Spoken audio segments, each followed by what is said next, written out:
पिछले कुछ दिनों में वक्फ संशोधन विधेयक पर नीतीश कुमार का समर्थन जेडीयू में असंतोष का कारण बना है। बिहार में मुस्लिम समुदाय में सीएम नीतीश कुमार के इस कदम की काफी आलोचना की जा रही है।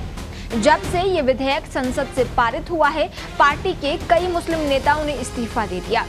इन नेताओं में अहम है पूर्वी चंपारण से मोहम्मद कासिम अंसारी, जमुई से नवाज मलिक और मोहम्मद तबरेज सिद्दीकी।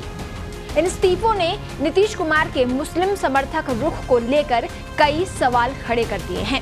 बिहार में मुस्लिम समुदाय की संख्या लगभग 17.7% है और ये पारंपरिक रूप से महागठबंधन खासकर आरजेडी के समर्थन में रहे हैं। बिहार में 2020 के विधानसभा चुनाव में मुस्लिम और यादव समुदायों का वोट महागठबंधन के पक्ष में निर्णायक साबित हुआ था।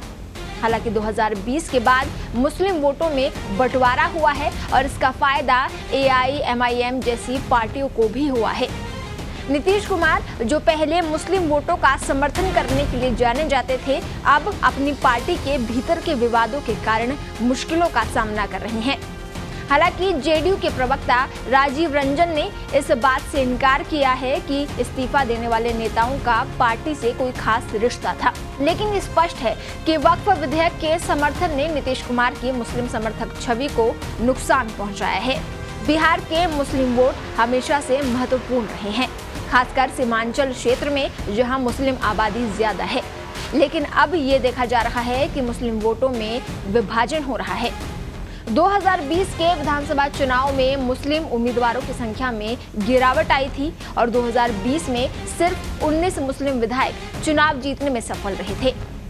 इसका मुख्य कारण ये है कि मुस्लिम समुदाय के वोटों में विभाजन हो रहा है, जिससे राजनीतिक समीकरण बदल रहे हैं।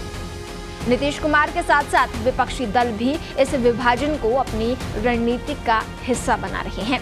नीतीश कुमार के लिए ये एक चुनौतीपूर्ण समय है। उनके लिए मुस्लिम, ओबीसी, ईबीसी समीकरण विधानसभा चुनाव में तभी काम करेगा जब वे लालू यादव के साथ गठबंधन में रहेंगे। अगर मुस्लिम वोटों का बंटवारा और बढ़ता है तो नीतीश कुमार के लिए चुनावी मैदान में एक स्थिर वोट बैंक जुटाना और भी मुश्किल हो सकता है। मुस्लिम वोटों का बंटवारा बढ़ सकता है, जो उनके लिए चुनावी चुनौती पैदा कर सकता है। इसके बावजूद नीतीश कुमार की पार्टी जेडीयू को समझना होगा कि अगर वे मुस्लिम वोटों को खोते हैं तो उनका चुनावी भविष्य खतरे में पड़ सकता है।